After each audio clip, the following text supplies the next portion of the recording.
a loving and outgoing mother of 3. Everybody wanted to be around her and her energy and her beauty. She was an incredible human being and a great mother. Is found murdered in a farmer's field.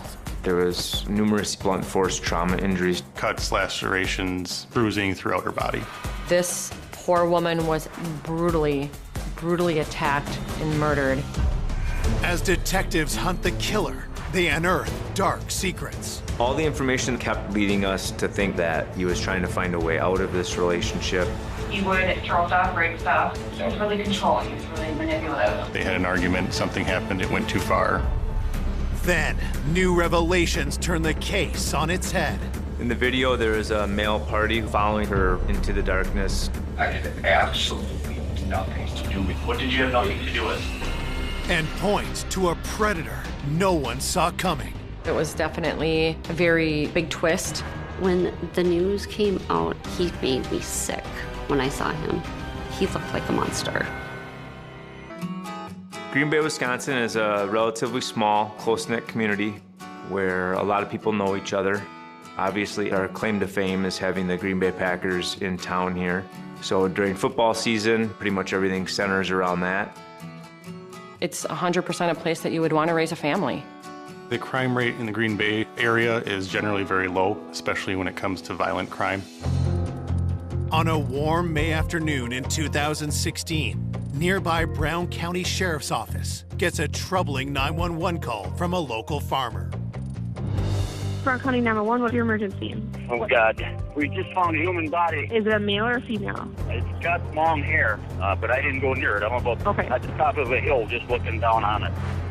The 911 call was from farmers working in a field, and they located a body. Investigators race to the farmer's field on the outskirts of Green Bay. The body was behind a brushy, woody area, not visible by the road itself. It was laying face down with arms spread across the front of her head and feet towards the road. The victim was a blonde female, approximately in her 30s. Past that, we really didn't have any identifying information other than the pink wristband on her wrist. There was a distinct pattern that we found on the victim's back, which appeared to be from the sole of a shoe. It wasn't until the body was turned that all the injuries were located. The extent of injuries that she suffered were pretty horrific. There was trauma to her neck that would indicate possible strangulation, in addition to lacerations, bruising throughout her body. Her fingernails were damaged, indicative of defensive wounds. That tells us that she was fighting for her life. There were nail clippings taken for the potential of any DNA from the suspect underneath her fingernails. We were looking for anything that could be used as a weapon. However, the search of the area didn't reveal anything. After questioning the farmer and clearing him of any suspicion, investigators try to determine how the victim ended up in his field. The area was searched thoroughly for any clothing that may have been left behind, any other tracks, footprints. There were a set of tire tracks that went from the driveway to where the victim's body was found and then circled back towards the driveway. The farmers work in the field were using a skid steer and a four-wheeler, and they definitely didn't match those pieces of equipment. We definitely felt like this was likely the suspect vehicle that was used to transport the body there. As detectives continue to process the crime scene, the local sheriff's office receives another call. Brown County Public Safety, this is Therese. How do I go about, this missing person? Okay, and who's missing? It's my girlfriend. What's her name? Nicole Vanderheiden. Our dispatch center received a phone call from a party named Doug Dietrich reporting that he did not know where his girlfriend was. And the last he had seen or heard from her was the night before. We felt very strongly that the missing person report was going to involve the victim we had in the field.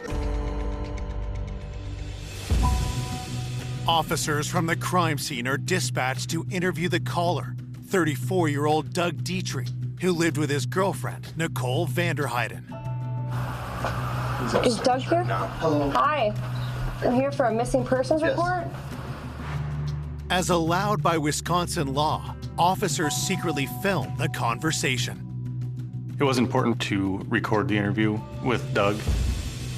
Based on the victim in the field, it's always in the back of our mind that this could be some kind of domestic violence issue that happened. Doug looked completely hungover. He had really dark circles under his eyes. He looked like he hadn't slept in days. I asked him why he's making this missing persons report. Nobody's seen or heard from her since last night, but I'd say like, what, midnight, yeah. Okay. Doug indicated that he and Nikki joined a group of friends out at a local establishment to participate in watching a live band. Doug provides a telling detail when asked what Nikki was wearing. She would have had a bracelet on. Okay. Like it was a pink bracelet for the 21 verification. There was a wristband that the victim was wearing. So based on that information, we were quite certain that it was Nikki that we were with in the field. As police work to confirm that the victim in the field is 31-year-old mother of three, Nicole Vanderheiden, they learn more about her background. Nikki was born in Manitowoc, Wisconsin. Then she went to high school here. She was the most amazing, inspiring, beautiful, happy woman I have ever met in my life. She always enjoyed being around family. After high school, Nikki attended the University of Wisconsin-Green Bay, graduating in 2010. Nikki's background included a double major in science and education. From that, she was a substitute school teacher. Nikki was one of the hardest workers I've known. She always had two jobs as a substitute teacher and waitressing. Outside of work, Nikki was dedicated to fitness. She definitely took care of herself, and she worked out a lot. Everybody wanted to be around her and her energy and her beauty. We always complimented how beautiful she was, and she was, inside and out. In 2005, Nikki got married and had 2 children, but the marriage ended in 2012. Nikki was definitely a hands-on mom. I think it made her proud to be able to do that, because being a single mother is not easy. Then, in 2015, Nikki met Doug Dietrich. Nikki and Doug had a spark. They moved very quickly and got pregnant, and she was so excited to become a mother of 3 beautiful children. Nikki and Doug were still learning to live with one another. It was definitely a life changer. As Nikki's boyfriend, Doug is a leading suspect in her murder. He is brought to the sheriff's office for a formal interview and informed that the body police have found is most likely Nikki. This body that was found down the street, there's a lot of similarities. Doug was crying, emotional, in a state of shock. With Nikki identified as the victim, detectives asked Doug to recount the events leading up to the last time he saw her alive. Doug reported that they had been out at a concert at the Watering Hole, which is a bar in a suburb of Green Bay. As the night progressed, they had been consuming alcohol, and Doug had ran into some friends from high school that he had not seen in a while. And he confirmed that Nikki was mad because she saw Doug talking to another female at the Watering Hole, and this basically set her off. From there, they got separated. He stayed at the Watering Hole with his friend Greg, and Nikki went with their friend group to the Sardine Can, which is downtown Green Bay. Doug had last actually seen Nikki around 11:30 when she departed from the Watering Hole to the Sardine Can. At some point, Nikki did get a hold of Doug on the phone. What did she say? Who are you talking to? She was hysterical and drunk and irrational, not making any sense. Detectives ask if they can search Doug's phone for any texts he'd exchanged with Nikki. Nikki was definitely angry texting Doug. She made mention of what bitch are you talking to. She was accusing him of cheating, telling him that he was abusive. It was actually a really big red flag for me. Had Doug and Nikki's argument escalated into violence later that night? It started to kind of click with everybody that they had an argument, something happened, it went too far, and Doug may be involved. Coming up, detectives learn more about the night of the murder. When we look at the video footage, you can see a male follower out of the gate.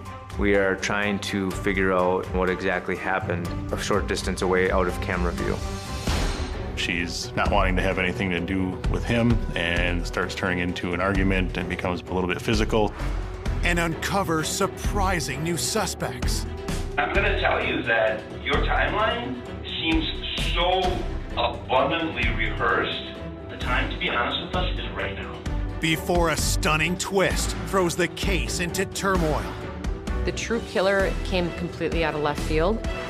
The Google dashboard data showed him at every single crime scene that we had. I was very concerned who this could be. Who did this to our beloved Nikki? After confirming that the body discovered in a farm field is 31-year-old mother of three, Nikki Vanderheiden, police suspect that her violent murder may be linked to an angry exchange of text she had with her boyfriend, Doug Dietrich, the night she was killed. The text messages definitely led us to believe that if Nikki would have made it home and if she would have had contact with Doug, there would have been some sort of altercation. When detectives pressed Doug about what happened that night, he claims that after 12:30 a.m., he and his friend Greg left the bar they'd been at to look for Nikki at another bar. Doug describes getting the sardine can with Greg, finding that Nikki's not there, and then continuing to look around for her and being concerned. Doug stated that he had assumed that Nikki made it home and that she would be there when he got there, so him and Greg got in their car and drove home. With Nikki's two older children away for the night with their father, Doug says he got home to find the babysitter and his son, but no Nikki. She said we haven't heard from Nikki, and I was just kind of figuring wherever she went, you know, with friends or whatever. And that's why I just, I went to bed. She did not come home at all last night after you. Not at all. There wasn't a blip or word from her. He said that he woke up to give the baby a bottle at 6:30 in the morning, and Nikki wasn't there. And it did not appear that Mr. Dietrich was all that concerned until later in the day, which drew our suspicions. I did have concern as to why did it take until about 4:30 the next day to report her missing. Following their interview with Doug, investigators obtain a sample of his DNA and release him. The initial interview with Doug was basically to get him locked in so that we could corroborate everything that he was telling us through either physical evidence or through other statements from other witnesses. As police set out to verify Doug's story, Nikki's family and friends learned that she's been murdered. Knowing that Nikki was murdered and how horrific it was impacted our lives in a very horrible way. Who the hell would do this to someone with such an amazing, beautiful soul? Reports of Nikki's murder spread shock through the community, and Nikki's family members share their grief on local news. Heather Meyer and her family say it doesn't seem real. Terrible. Absolutely terrible. She's been extremely up and down, numbing pain. As Nikki's loved ones continue reeling from her death, an officer from the sheriff's office makes a crucial find. An officer located some clothing on the side of the road, approximately a mile drive from where Nikki's body was located. Deputies were able to identify the clothing as Nikki's. There was blood located at numerous areas in the clothing. The majority of the blood was in her pants area. There was also a purse located which contained her ID. Her cell phone was also found at that same location. It was pretty apparent that it just got tossed out the window in a panic just by the suspect wanting to get rid of it.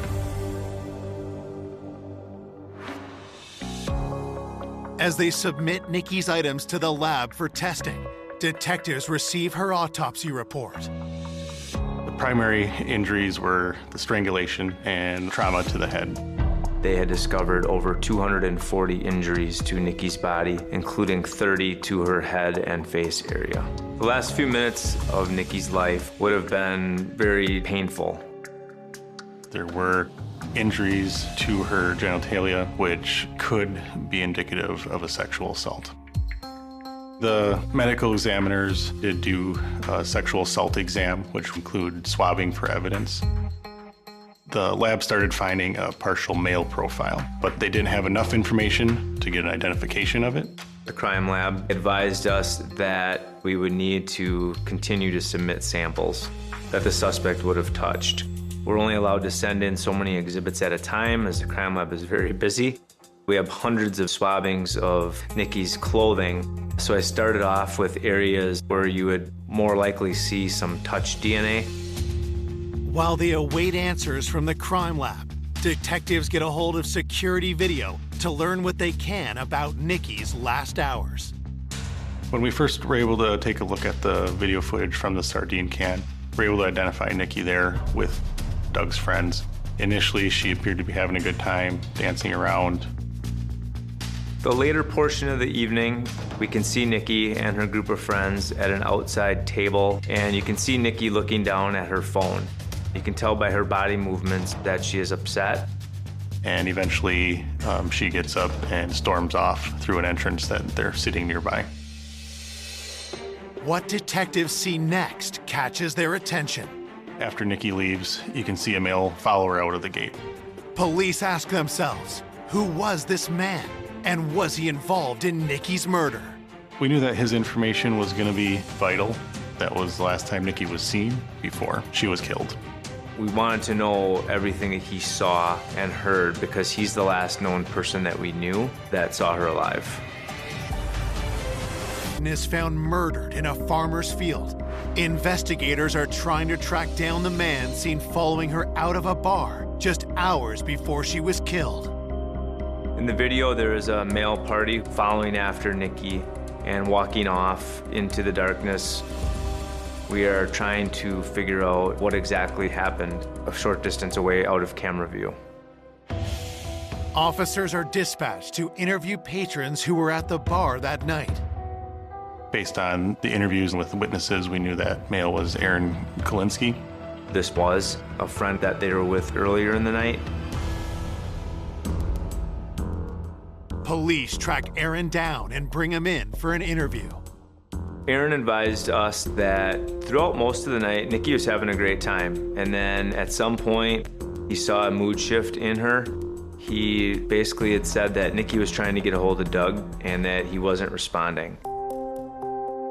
Nikki ultimately became very angry, and that's when she left the sardine can on foot. Aaron describes following her and trying to convince her to come back and get a taxi or an Uber to go back home. What Aaron says happened next raises detective suspicion. But she's not wanting to have anything to do with him, and it starts turning into an argument and becomes a little bit physical.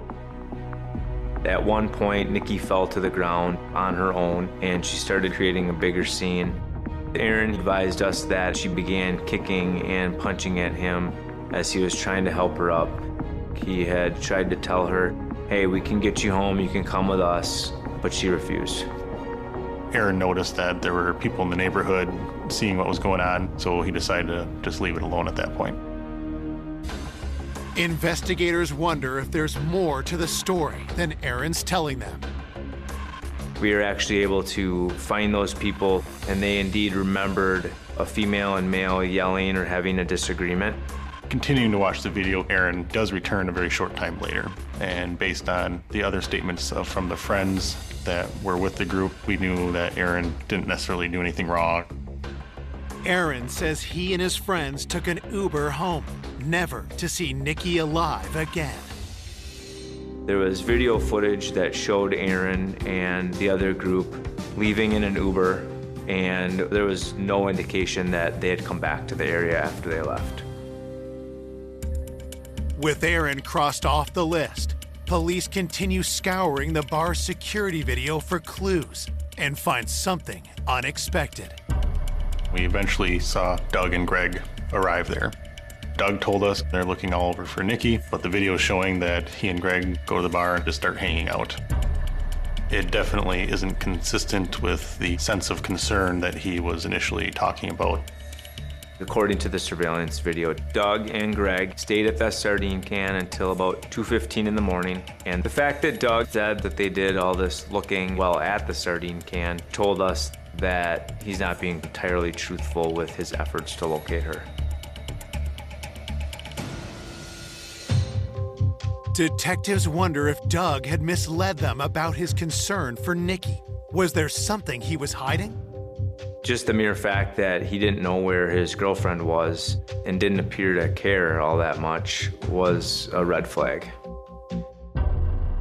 With their suspicion growing, police reach out to Nikki's family to learn more about her relationship with Doug. Nikki's mother and sister, they both voice concerns of Doug's behavior. I know, it's been really, really rocky during her pregnancy and their relationship. It's just a crazy relationship. He's always been very controlling. I get to ask her to get rid of her. Yeah. Nikki's mom, as well as her sister, Heather, both say that they wouldn't be surprised if Doug was the person that was responsible for this. Investigators search Doug's name in police records and make an alarming discovery. Checking police records, we did locate past girlfriends that accused him of being abusive. There was at least one incident that was reported to police, but was never charged.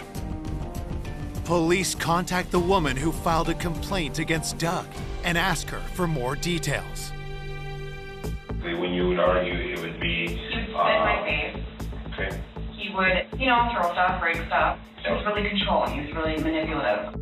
So when we saw that, that was obviously very concerning to us. He tackled me and broke my ankle.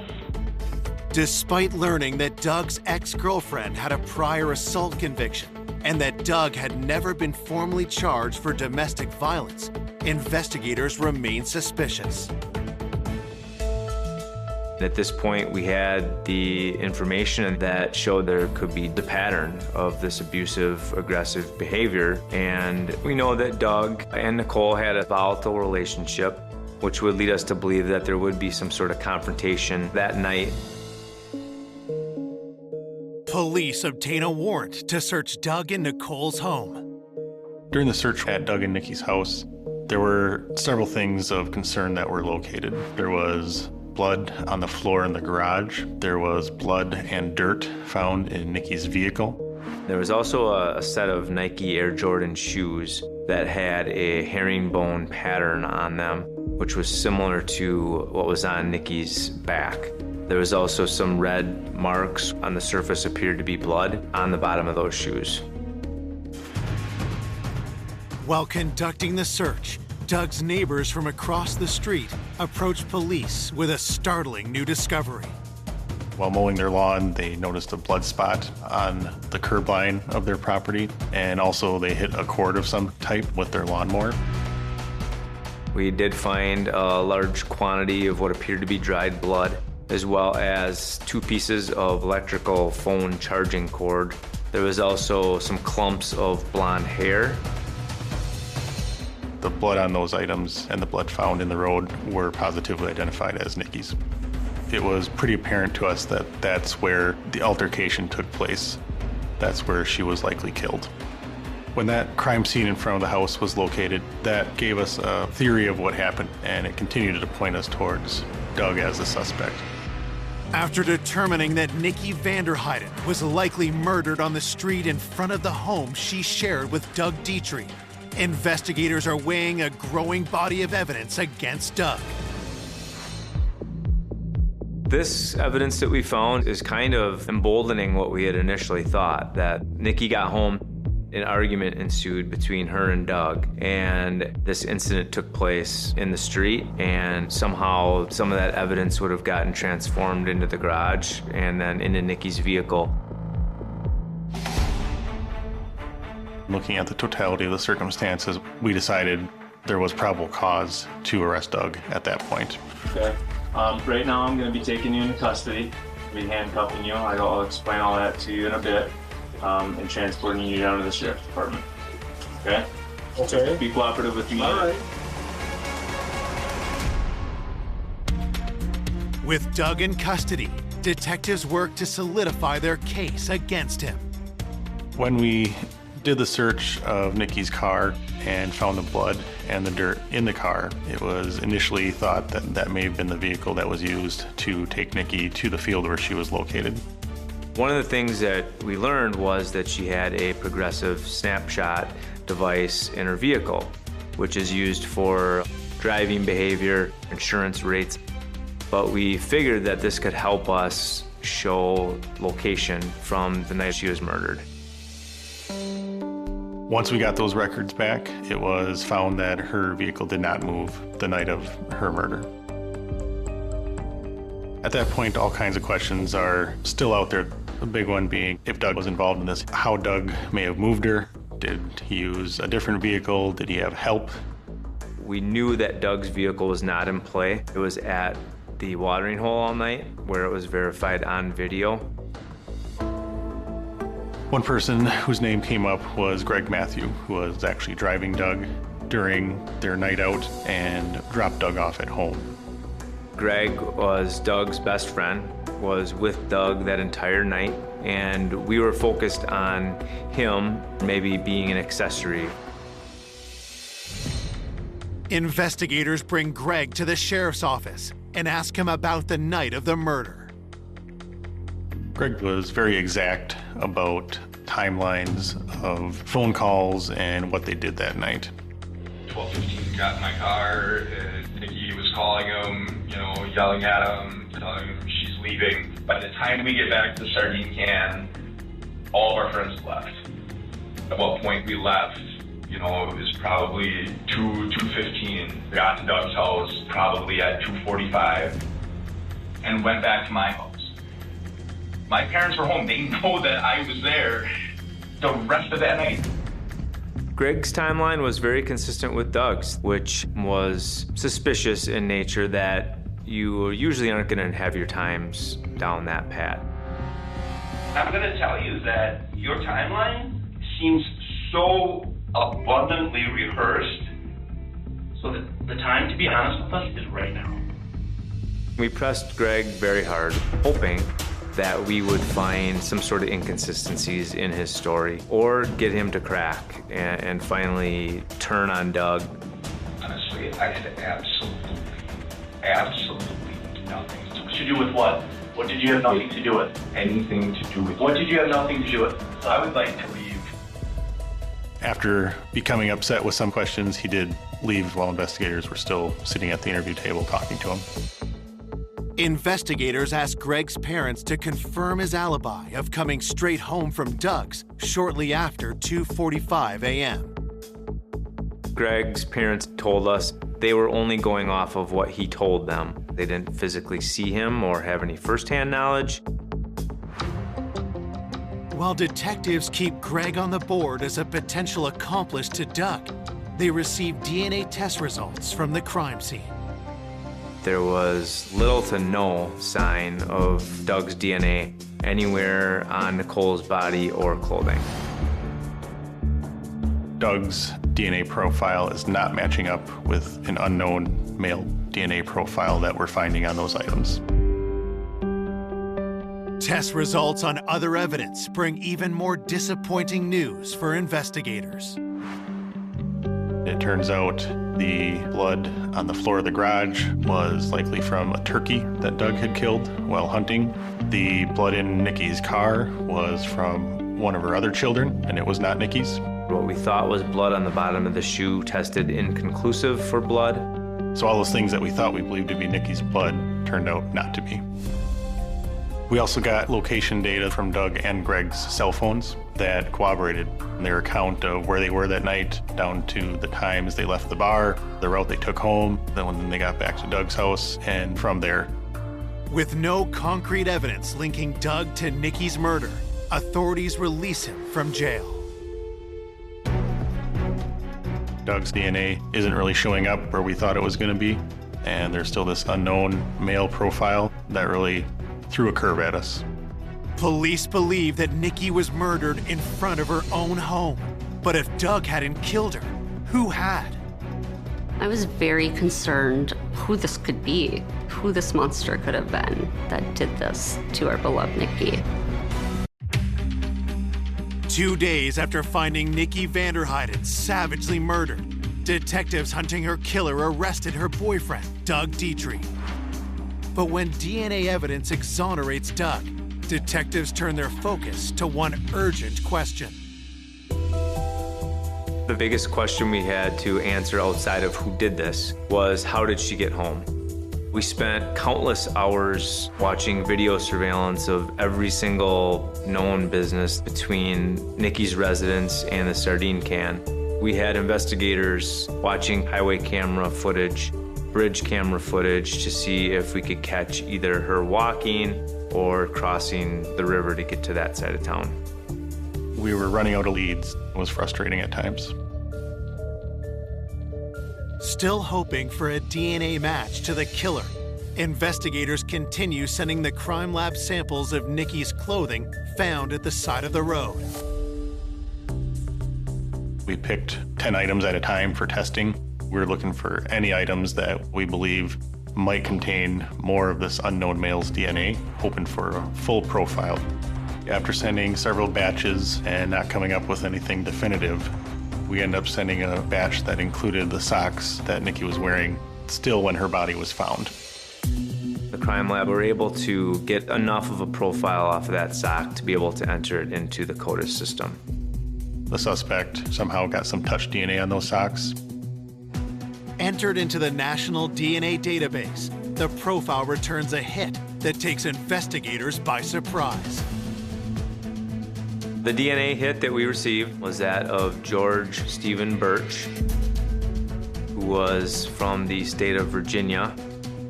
As far as we knew, he had no relation to anybody that was with Nikki that night or Nikki herself. All the information we had was leading us towards Doug. So once we got that DNA information, it was very surprising.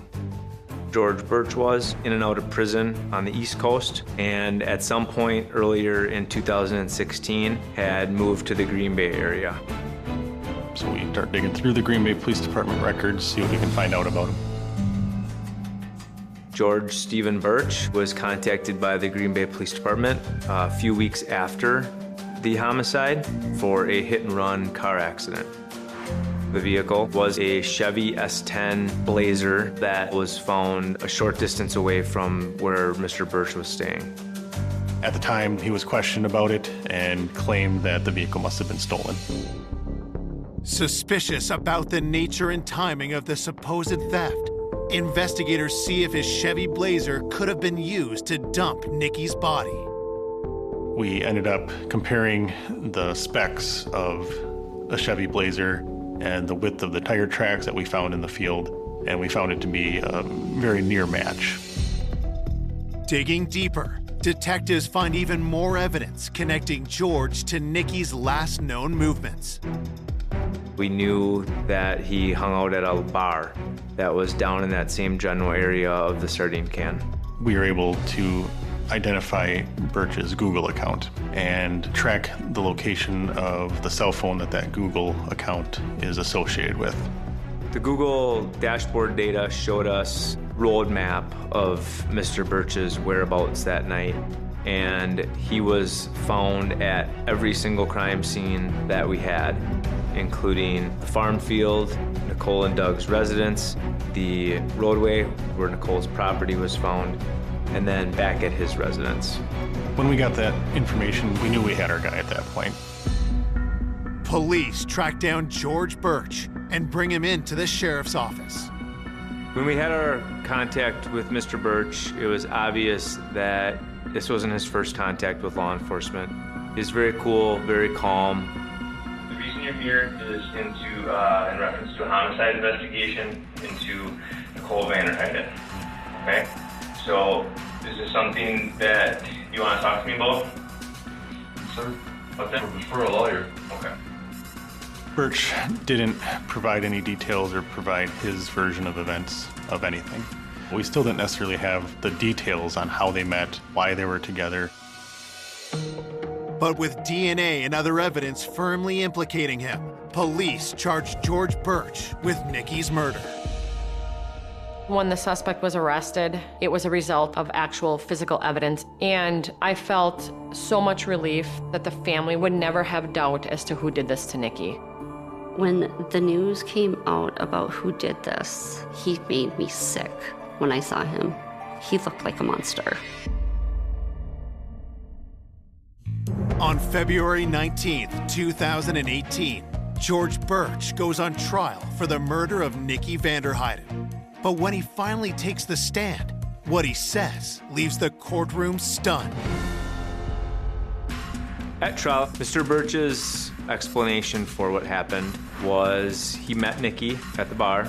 They were getting along, flirting, having a good time, and he ended up bringing her back to her house where she resides with Mr. Dietrich. George said they were having sex in front of Nikki's house in his vehicle, and at some point, someone comes out, hits him over the head with a pistol, and knocks him unconscious. The next thing that I remember was literally waking up on the ground outside the truck. He wakes up and finds Nikki already dead on the ground and someone holding him at gunpoint. At that point, did you know who that individual was? Never seen him before in my life. Do you know who that individual is now? Now I do. Who was it? It was that Dietrich. Investigators believe that 31-year-old Nikki Vanderheiden was brutally murdered by convicted felon George Birch. But at trial, George blindsides everyone by claiming that Doug Dietrich was the one responsible for Nikki's death.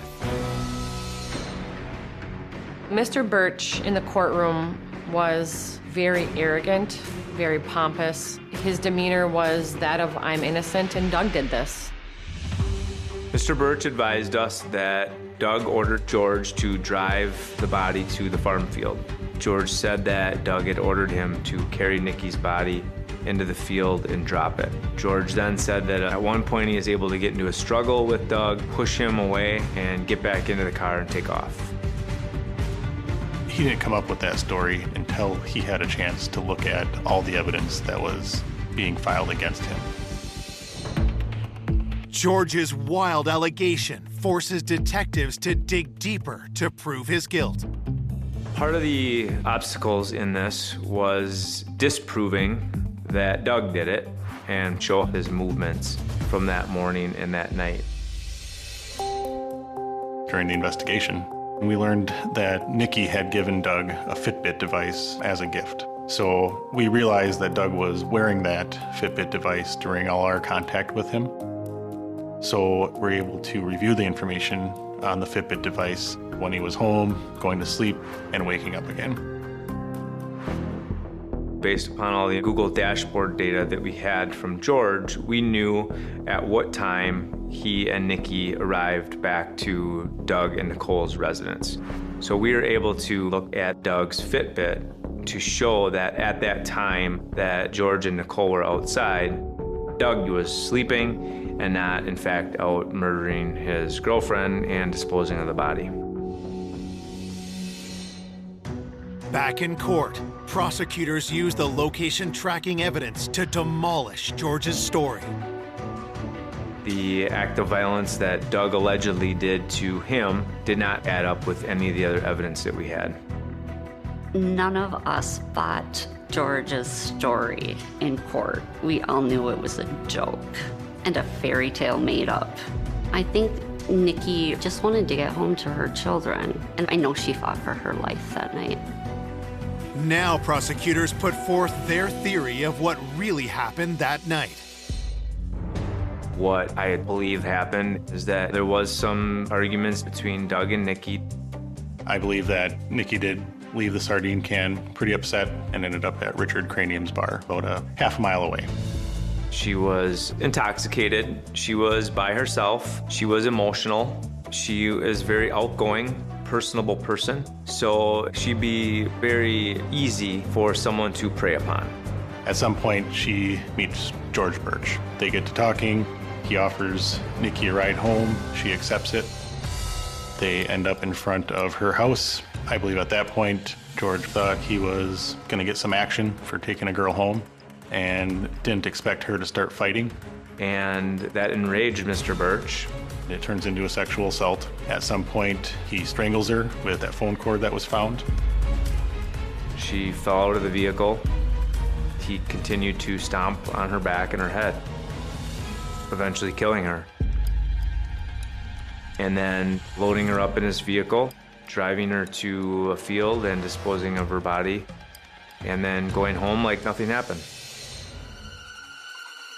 This poor woman was absolutely brutally attacked and murdered in front of her own home where her baby lay sleeping, and the thought of what he did to her is beyond comprehension. After closing arguments, it didn't take very long at all for them to make a decision. The verdict reads as follows. We, the jury, find the defendant, George Stephen Birch, guilty of first-degree intentional homicide. For murdering Nikki Vander Heiden, George Birch is sentenced to life in prison without parole. The true killer in this homicide came completely out of left field. I felt extreme relief for the family that someone was going to answer for this extremely heinous, horrific crime. He's going to prison for the rest of his life. That was music to our ears, but we still knew it wasn't going to bring our Nikki back. Nikki had 3 young children at home, one of which is a newborn. She had her entire life ahead of her and a lot of things to accomplish and a lot of friends and family that miss her. She was an incredible human being, a great mother, and she should be recognized as that. In Washington, D.C., crime had become epidemic. Gangs fought over drug turf, leaving corpses in their wake. The Metropolitan Police Force was overwhelmed as the homicide rate climbed to over 400 per year. Before officers could stem the tide of violence, they became the targets. A cop killer was on the loose, and police turned to the FBI to stop him.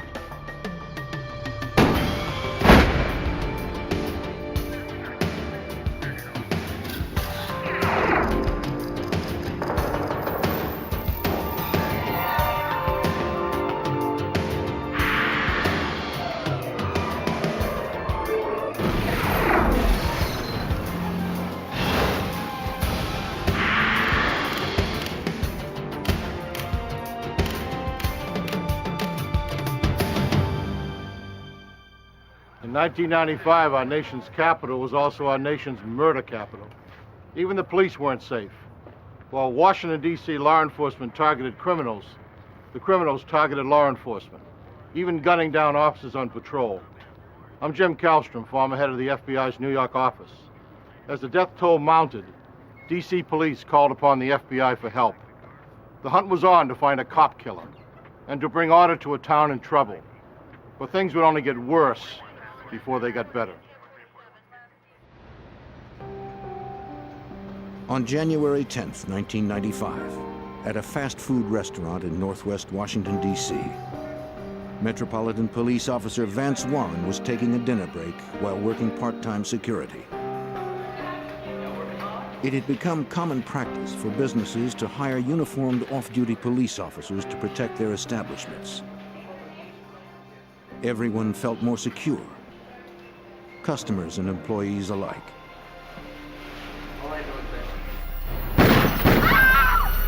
No one inside saw the dark figure retreat into the shadows. 2 bullets grazed the back of the officer's neck. He peered out into the darkness looking for the shooter, then radioed for assistance. We got shots fired. He didn't know where the shots came from, or if the gunman was still out there, waiting to strike again. Responding officers raced to the scene, but the gunman was nowhere in sight.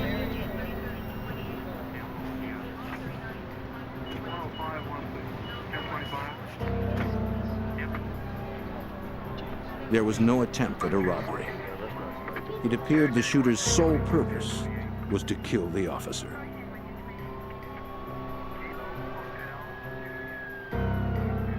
From witness accounts, police believe the shooter acted alone. The forensic team recovered two .32 caliber slugs from inside the restaurant. No shell casings were found at the scene. Though Officer Vance Warren survived the shooting with only minor injuries, others weren't so lucky. Less than 2 months earlier, on November 22nd, a gang member walked into the District of Columbia's police headquarters with a gun and began firing. In an instant, the police sergeant and 2 federal agents were dead. A 4th was critically wounded. With no chance for escape, the killer turned the gun on himself. Police couldn't help but suspect the shootings were somehow connected, even though there was no evidence linking the attack on Officer Warren to the shooting at police headquarters. The attempted murder of the officer seemed like one more incident in an escalating war over drugs and turf. Metropolitan Police were overwhelmed with the level of violence and the crushing caseloads. With at least one murder occurring each day, homicide detectives couldn't keep up. For Detective Lauren Ledman and his colleagues, their city was under siege. We rode the wave of the crack epidemic that came in. It paid a heavy toll on our citizens in the murder rate. We had a serious amount of cases. We had a lot of violence. We escalated to the position of being, per capita, one of the worst in the nation. It was about to get even worse. On January 17th, a few blocks from the White House, Metropolitan Police Officer Eric Hayes was in his patrol car. A taxi cab double-parked on the opposite side of the street. While the officer filled out paperwork, a man approached his cruiser.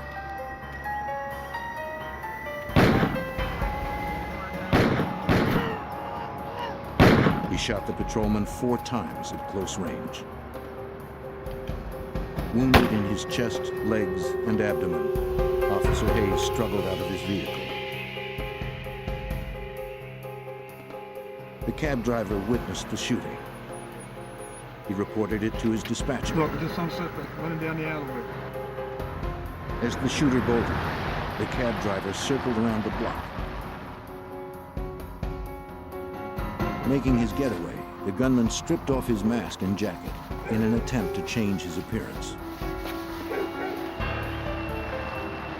When the cabbie turned the corner onto the next block, he saw the shooter emerge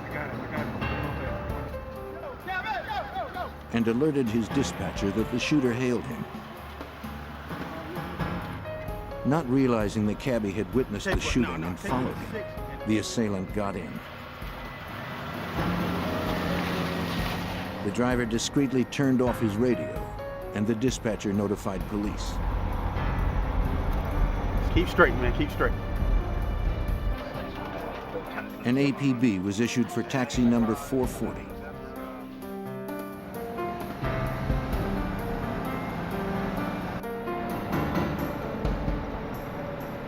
The driver tried to remain calm, hoping police would find his car.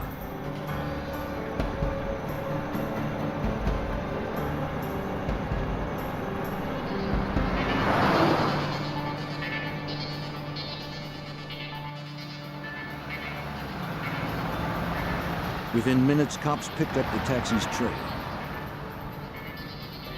The gunman barked a new address and told him to keep driving. In an instant, the driver slammed on the brakes. The assailant discarded his gun and ran.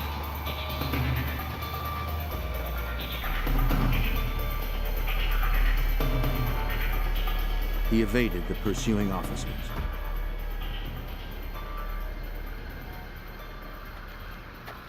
Police retrieved the weapon, which held 6 used shell casings, and called for backup to search the area.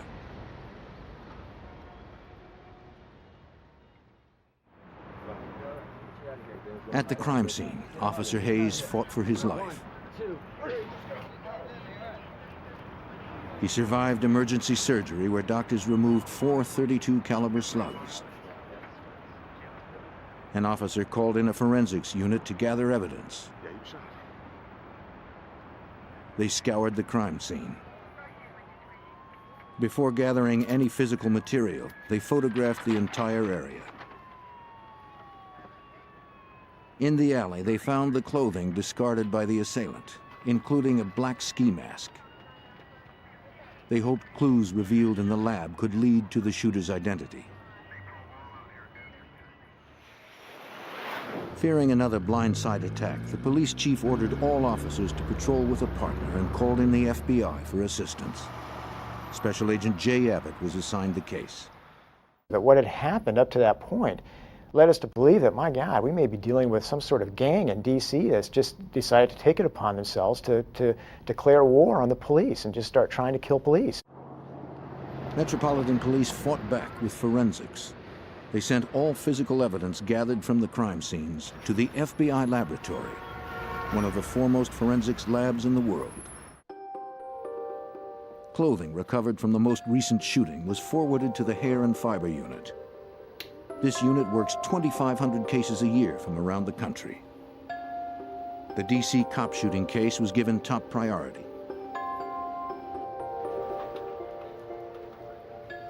After the clothes were scraped over a clean sheet of white paper, the surface was inspected carefully for artifacts. An examiner discovered a single head hair from the ski mask. When a suspect emerged, a sample of his hair would be compared to the one found. A match would be vital in a successful prosecution.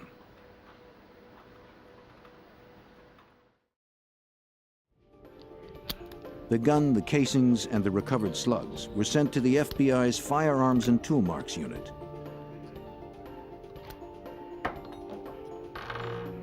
Agents needed to determine if the .32 caliber revolver left by the assailant was the weapon used to shoot the officers.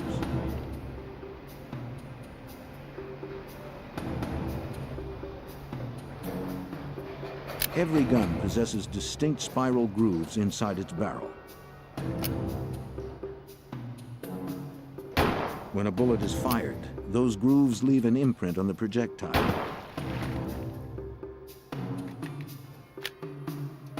The grooves from a fresh bullet would be compared to the grooves on the recovered slugs to see if they corresponded.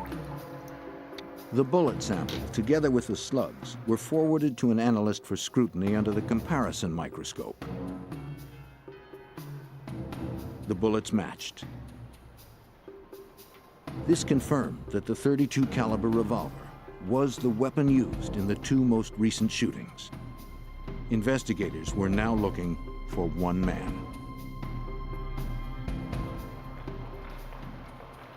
To find their suspect, the FBI and Metropolitan Police called on their only eyewitness, the cab driver.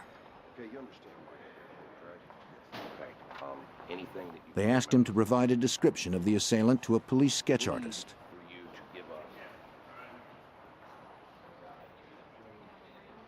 The cabbie described an African-American man with a medium complexion and square jaw. The most distinguishing feature he remembered was that the gunman wore braces on his teeth.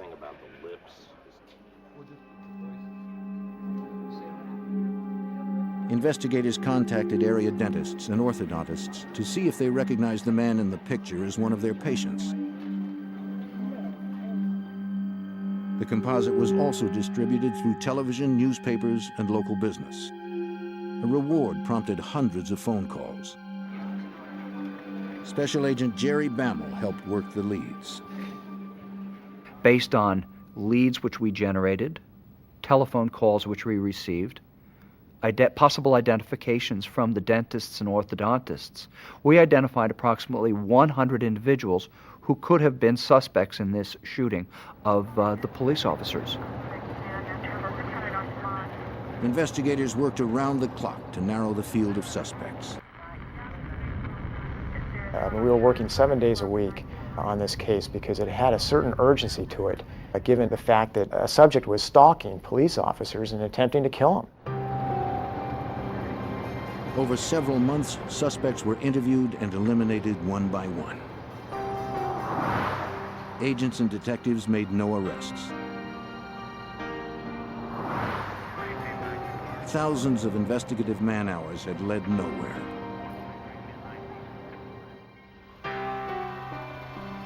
Then, on April 26th, Officer John Novobilski of the Prince George's County, Maryland Police was hired to guard a liquor store in nearby Landover, a suburb of the District of Columbia.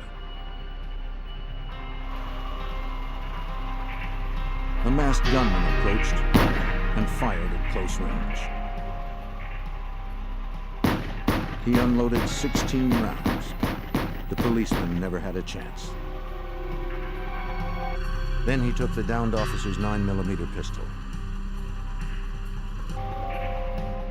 From a nearby corner, a witness heard the shooting and called for help. But it would come too late. Officer Novobilski died instantly. Maryland police secured the area and interviewed the witness. There was no apparent motive, no warning, and the victim was a cop. The pattern seemed to match the two shootings in Washington. There is tremendous similarities between the killing of Sergeant John Novobilski and the wounding of our two police officers here in Washington, D.C., in that an individual walked up to a seated police officer and without provocation opened fire and shot the officer. 5 months had passed since the first officer was shot. Agents were no closer to finding their suspect, and now he was wanted for murder. Washington police and FBI agents scoured the streets looking for the assailant who had wounded two of their colleagues. As they continued to hunt, Maryland police made an arrest for the murder of their officer.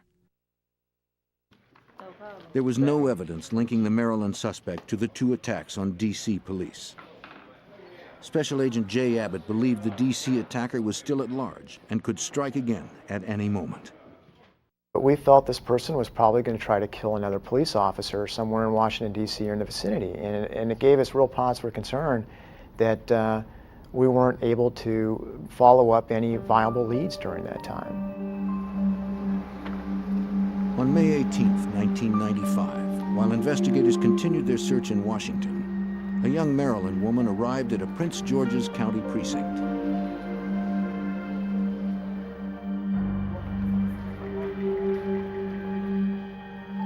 Bruised and battered, Nadine McCrae explained to the police officer that she had been beaten by her boyfriend. Accompanied by a supportive friend, Nadine began to detail the vicious assault she received at the hand of Ralph McClain. So 9 o'clock last night. Agent Bammel recalls its severity. McClain tried to kill McCrae the evening of the 17th, which was the reason that she came forth to the police on the 18th. He beat her into unconsciousness. He stuffed drugs into her. Information I need from you. The Prince George's County police officer issued an arrest warrant charging McClain with attempted murder. He recommended that Nadine get a thorough medical examination.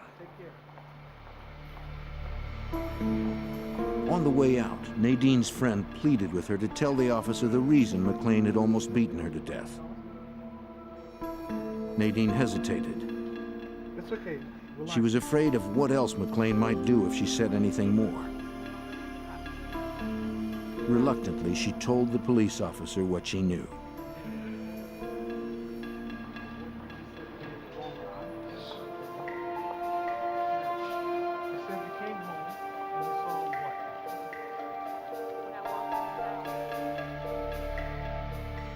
The night the sketch of the suspect appeared on the television news 3 months before, she was surprised to see McClain prying the braces off his teeth.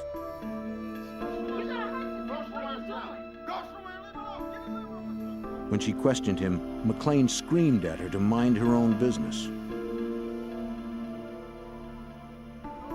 According to Nadine, her boyfriend, Ralph McClain, was not only responsible for the shootings in Washington, he was also a cop killer. Her boyfriend had advised her that they had the wrong person for the shooting that occurred in Landover, Maryland with Officer Novobilski. She provided the break that agents were looking for. Okay, Nadine, I'm going to call another detective who's handling this. Nadine McCrae, so reluctant to speak at first, knew that now there was no going back. I think she realized how dangerous the person was and was very willing to cooperate with us. Because I think at that point she also realized that her own life was in danger now, having revealed her knowledge of the subject. Agents entered Ralph McClain's name into the NCIC, the National Crime Information Center, to find out if their suspect had any prior convictions. For Agent Bammel, the database revealed that McClain was no stranger to crime. He had a long history of criminal activity here in Washington, D.C., totaling over 20 arrests. Those arrests were for some petty crimes, shoplifting, but they did escalate to assault on police officer, drug distribution type charges also. Investigators secured a search warrant for McClain's apartment.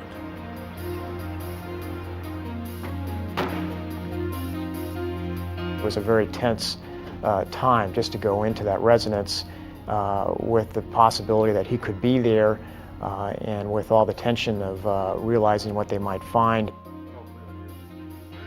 McClain wasn't home.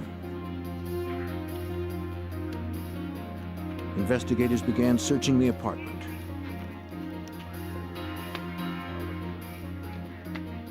Survivalist magazines, weapons manuals, and how-to guides for terrorist operations were strewn everywhere. The materials detailed how to conduct surveillance, conceal movements, and catch victims by surprise.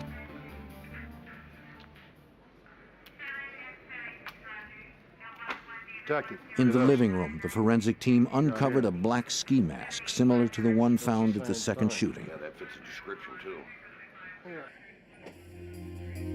They also discovered 9mm cartridges, the same type used in the assault that killed the Maryland officer.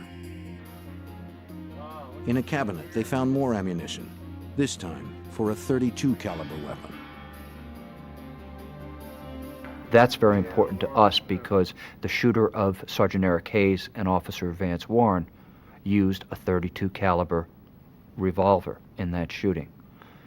Also, a manual for a MAC-11 assault weapon was found, and additionally, lots of writings of anti-police type hatred were found within the residence.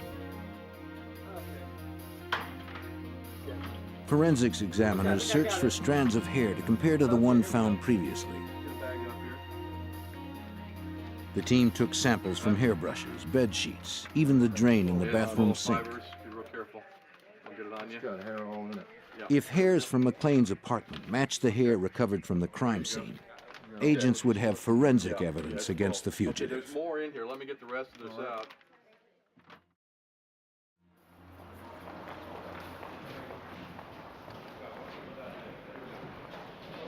Armed with a photograph of a suspect, detectives called on the cab driver.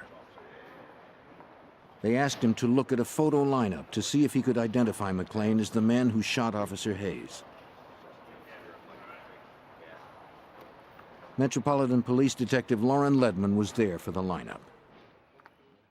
The cab driver had always told us that if you ever, show me a picture of the guy, I will recognize him. You hear that, right? But, I mean, he said it with a lot of passion.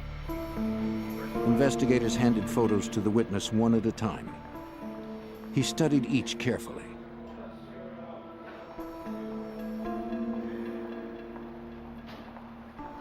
When he was handed the fourth photo, the whole terrifying incident came flooding back.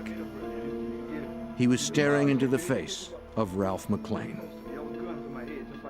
He was talking to the picture as if Ralph McClain was there. He was talking to him through the picture. It was the best identification I've ever seen. I mean, he's screaming at this picture. Investigators now had two witnesses who pointed to Ralph McClain as the cop killer. Science would be the third witness. At the FBI labs, examiners matched the hair samples retrieved from McLean's apartment to the hair recovered earlier from the clothing found at the Officer Hayes shooting. It was the critical piece investigators needed to secure an arrest warrant for Ralph McLean. At that point, we were armed with some very serious evidence.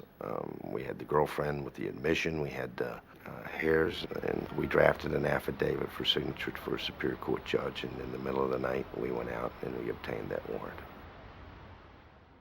But first, they had to find McLean. Investigators canvassed all of his known haunts. The suspected cop killer had apparently fled the area, and agents had no idea where he was headed. Ralph McLean was wanted for shooting 3 police officers in and around Washington, D.C., killing 1. A month had passed since the last shooting, and investigators had no clues to his whereabouts. To find him, they looked to his girlfriend, Nadine, for help. She was under constant police protection since McLean had tried to kill her.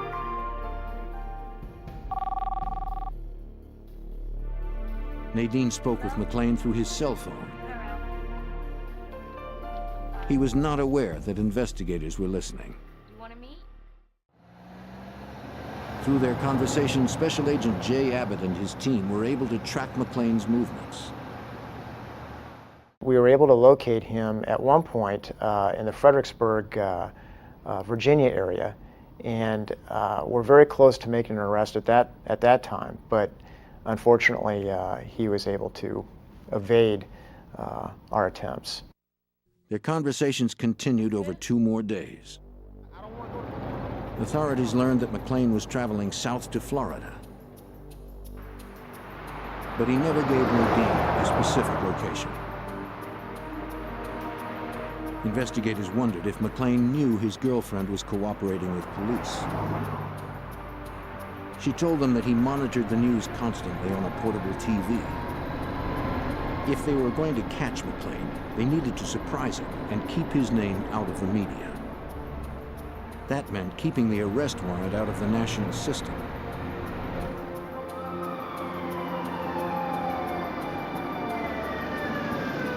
In South Carolina, that decision would work against them when a highway patrolman pulled him over for a moving violation.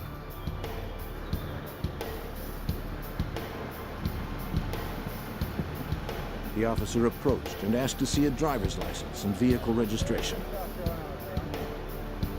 McLean showed him his registration and claimed his license was in the trunk. The South Carolina officer, just weeks away from retirement, followed him to the rear of the automobile.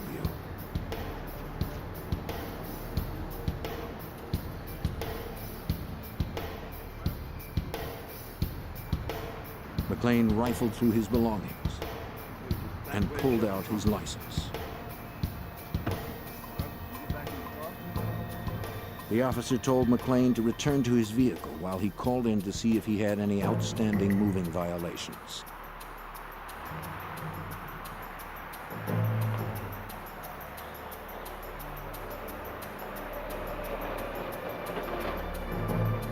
He also checked to see if the car had been reported stolen.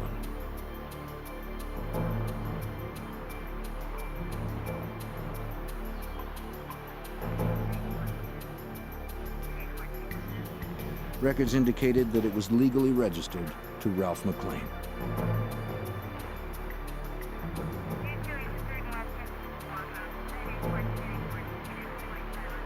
He issued McLean a ticket, then gave him directions to the town's magistrate's office to pay the fine.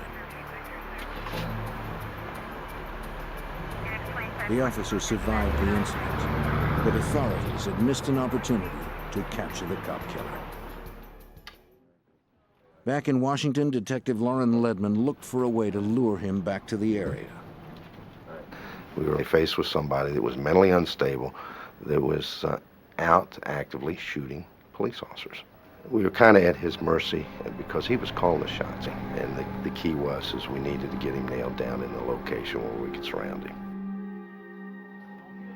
Investigators once again depended on Nadine's help.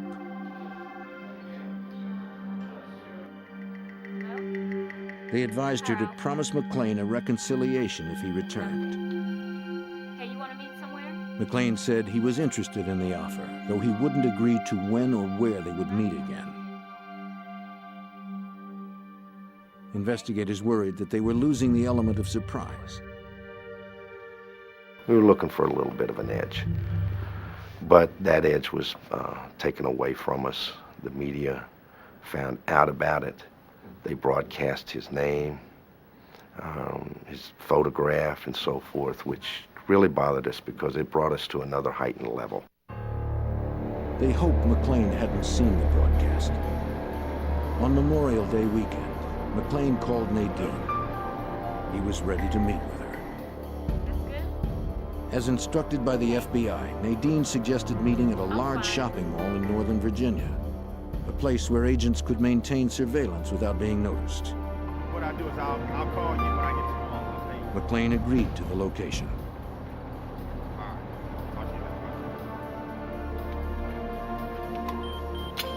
The information was relayed to agents in Washington.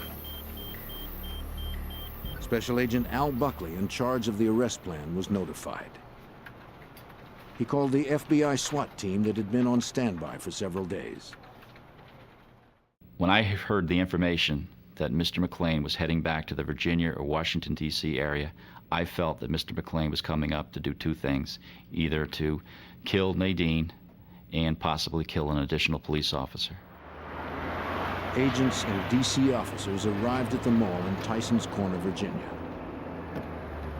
Their first task was to set up a perimeter. They had to be certain that once McLean arrived, he would not slip through. Collectively, the team had decades of experience. This should have been a routine operation. I've been involved in several arrest situations where meetings are held before the arrests, and a lot of times there's a lot of joking around just to relieve the tension. I'd have to say that that night was a little bit different. It was quiet, and that's probably the first time in my FBI career that I could just cut the silence with a knife. The team finalized plans and waited for word that McLean arrived. At the Prince George's County Police Station, where Nadine kept in contact with McLean, the dispatcher relayed information to agents in the field.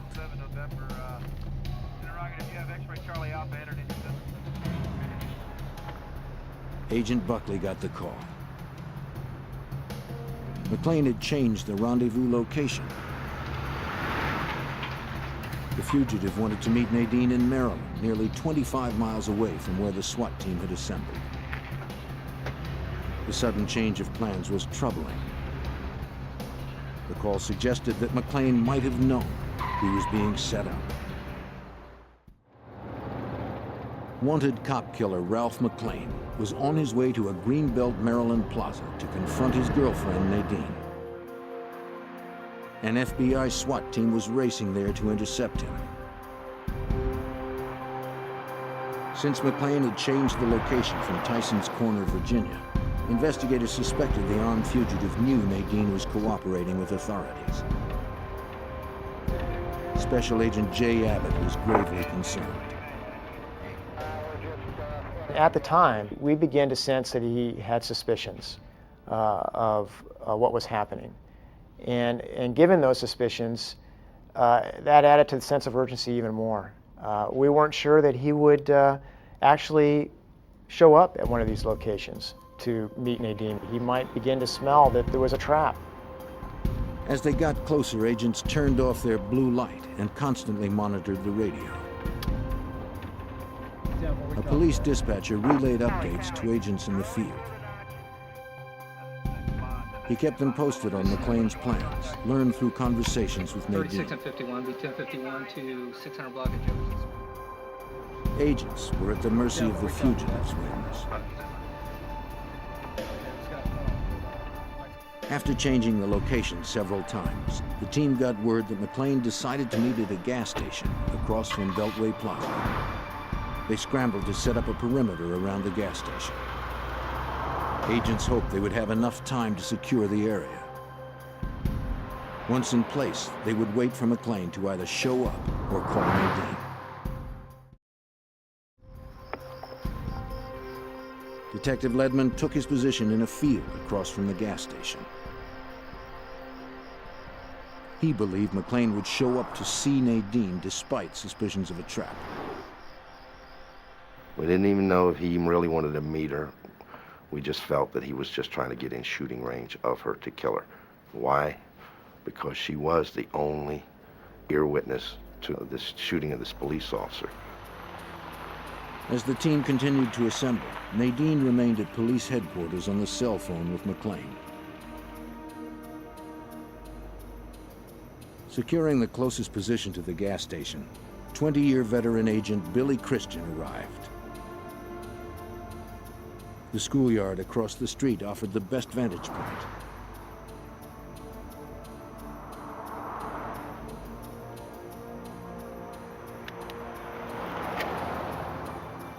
If McLean appeared, Agent Christian would be the first to see him. Is this number 1? Is this number 2? Other team members set up on nearby streets, hoping to spot McLean's car as it approached. Pressure mounted as they waited and watched.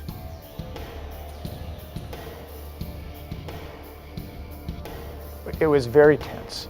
Al Buckley and I were sitting in a vehicle together just a couple hundred yards away, trying to direct the activity of a number of people. And it was very tense. I remember saying to him when we were in the car, I just hope that we can get him without anybody getting hurt. Finally, the team was notified that the suspect had called Nadine. He complained that he didn't see her at the gas station.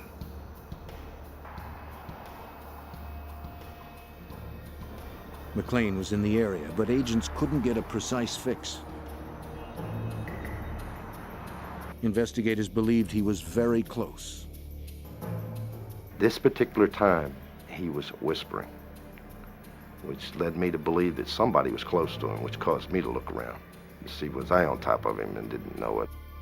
Hidden behind a small hill, Detective Ledman checked the gas station again.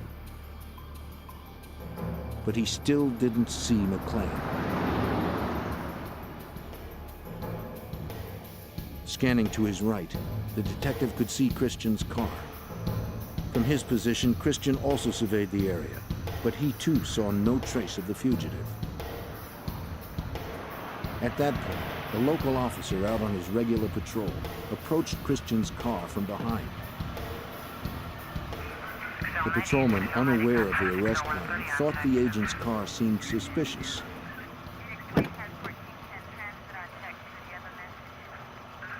Bill Christian, to his credit, realized and recognized the danger that the officer was in and exited his vehicle, walked to the vehicle, and showed him his credentials. That action probably identified Bill Christian to Ralph McLean as a law enforcement person. The officer turned off his lights and pulled away from the scene.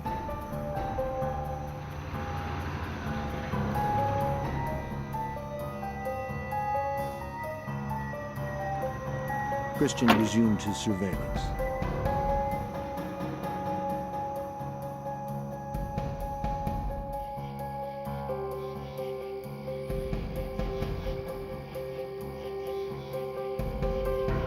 While investigators watched for McLean, he was watching them.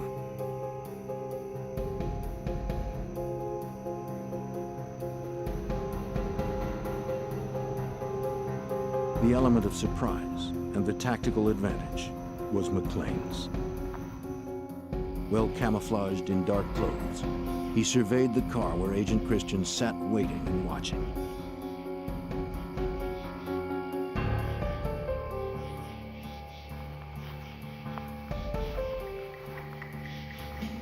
He advanced slowly and deliberately on Christian's position. Agents knew he was out there, somewhere. Anxieties ran high since McLean's calls to Nadine had stopped. The cop killer continued to advance. With Christian's gaze fixed on the gas station, McLean stalked the agent.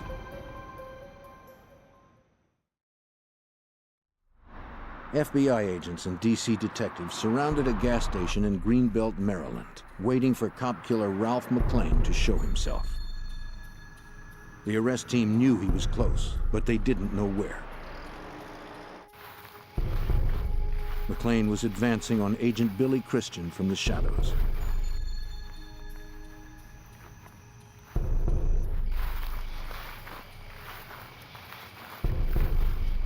Christian heard something, turned to look, but saw nothing.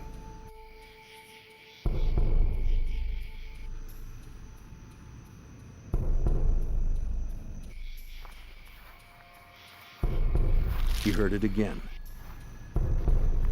glanced around, but no one was there. McLean's low profile hid him below the agent's line of sight.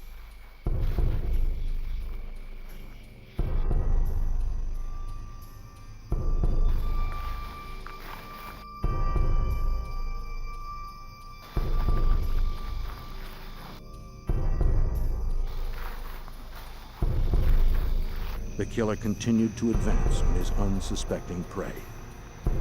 Rising just beyond the agent's line of sight, McLean lifted his Mac 11 machine gun and aimed it at Christian.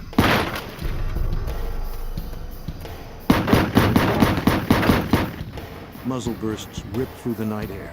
Agent Billy Christian slumped in his seat.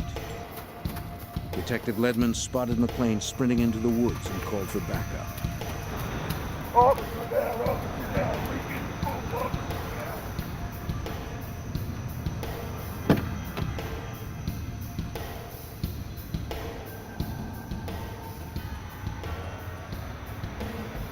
The detective pulled the bleeding agent from the car, laid him flat, and made a second call for assistance.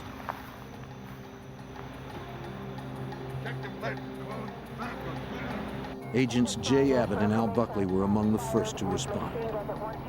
We heard a call come over the radio of shots fired, and that the subject is running. When we pulled up on Billy Christian's car, we realized that Billy had been shot, the window had been blown out. Detective Ledman tried to help the fallen agent before rescue units arrived. He had been hit on the blind side to his left at a 45-degree angle. He had been hit several times, and he was dead. The cop killer had claimed another life.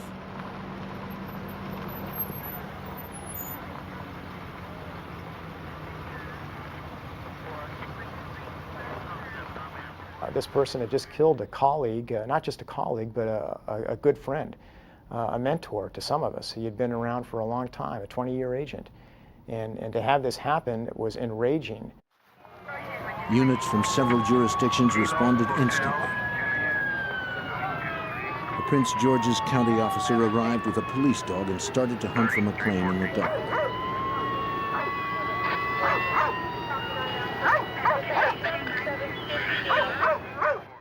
I remember him running up to Billy's car. I remember him looking at Billy and sniffing at the door area and then turning around and trying to make a beeline back toward the school. The team tore off into the darkness with the dog and their semi-automatic weapons. They didn't know if they were walking into another trap. We started into the wooded area. I had my flashlight out, and I remember just clicking on my flashlight on and off, because at that point I was afraid that if I kept the beam on, that Mr. McLean would be able to focus in on either one of us. The darkness worked in McLean's favor. We went into the woods in an attempt to at least try to locate which way he went or where he went. And it was probably an error in judgment to do that when I look at it in retrospect, but that's how high the emotions were at the time. The team pressed on, but McLean had enough of a lead to plan a deception. As he ran away from the scene after just shooting Bill Christian, he had the wherewithal to call 911 and report that he saw a man with a gun leaving the area in a vehicle. This was an obvious attempt to try to throw those of us who were in pursuit in another direction, to try to aid in his escape. Tracing the call, agents knew he was still in the area, but they didn't know exactly where. It appeared the fugitive cop killer had evaded authorities once again. He ran through the parking lot of the nearby plaza. The team was infuriated by the senseless murder of Billy Christian. They steeled themselves to continue the pursuit. Agents and local investigators alike vowed to stop the cop killer before he killed again. Anger was probably the biggest feeling that I had that night. Frustration. I was frustrated that we're all not going home tonight. Billy has to stay here. As agents Buckley and Abbott continued to track the fugitive's path through the woods, Detective Ledman received a call from investigators positioned in the parking lot of the plaza. Mr. McLean had run and gotten behind a store and had a large ramp that leads up to the back of the store where there was 3 trailers, and he had secluded himself behind those. McLean opened fire on pursuing officers. They took cover on the ground and returned fire. Emerging from the woods, agents Abbott and Buckley saw officers being fired upon.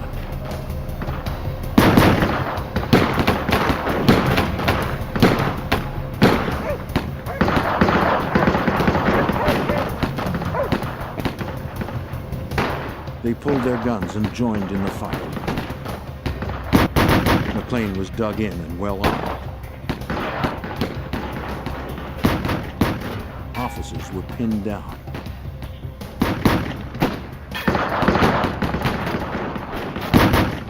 No one knew how to get to him without losing another life. FBI SWAT team member Jerry Bammel arrived on the scene. He aimed at the fugitive, but didn't have a clear shot. He saw an opportunity to flank McLean and maneuvered to his right.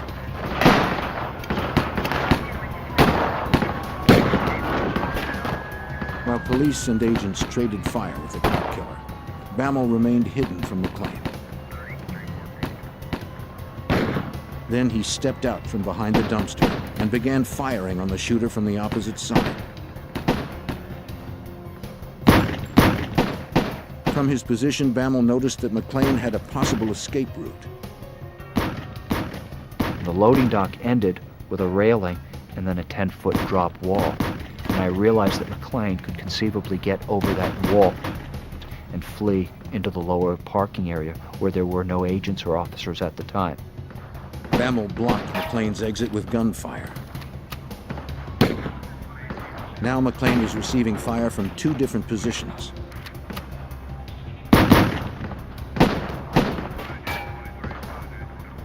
He swung around and sprayed rounds where Bammel was standing.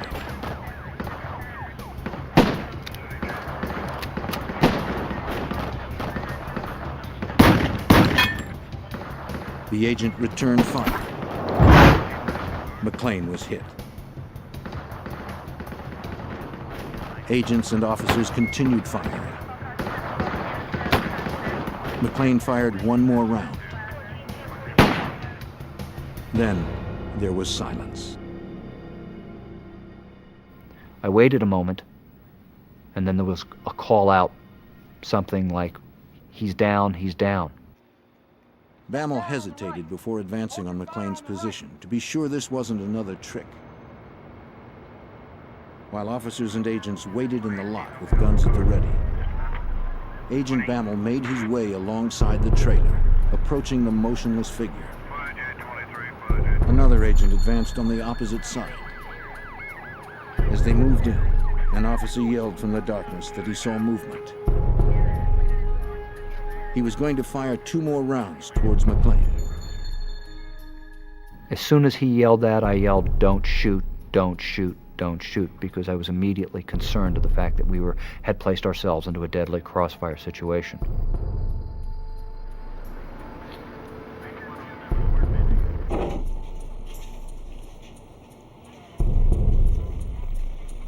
It was over. McLean had shot himself with a 9mm pistol, the same weapon he had taken from Officer Novobilski, who he murdered a month earlier. The cop killer was dead. But the price was steep.